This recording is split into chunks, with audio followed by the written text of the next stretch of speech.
How long does a suspended license stay on your record in Ontario? This is an incredibly important question in the context of getting charged with driving while under suspension. If you get convicted of driving while suspended in Ontario, then your conviction will always be on your driving record. It does not go away. Now, what matters is if you were charged and convicted again in the future with another driving while under suspension charge.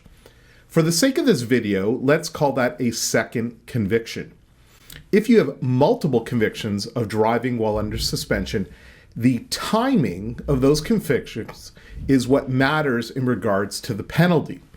The penalties for driving while under suspension are covered under Section 53 of the Highway Traffic Act of Ontario.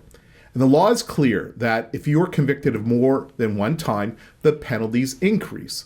For example, fines increase.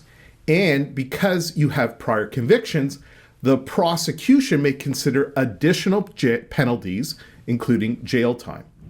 So whether you have prior convictions or not matters, as that may make the difference between jail time and no jail time.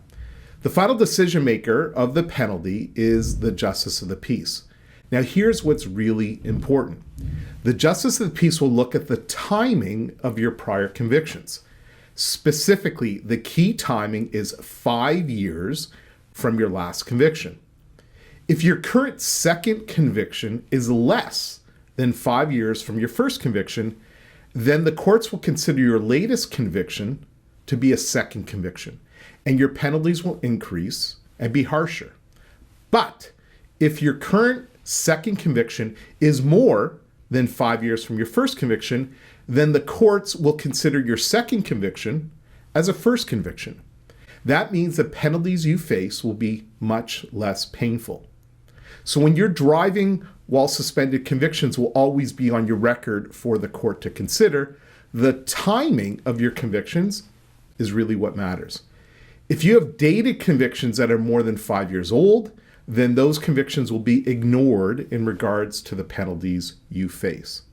If you've been charged with driving while suspended in Ontario, your legal strategy is critical because you're facing a mandatory 6-month driving ban. And in some cases, you may be facing jail time. Reach out, let's have a free and confidential discussion about your case.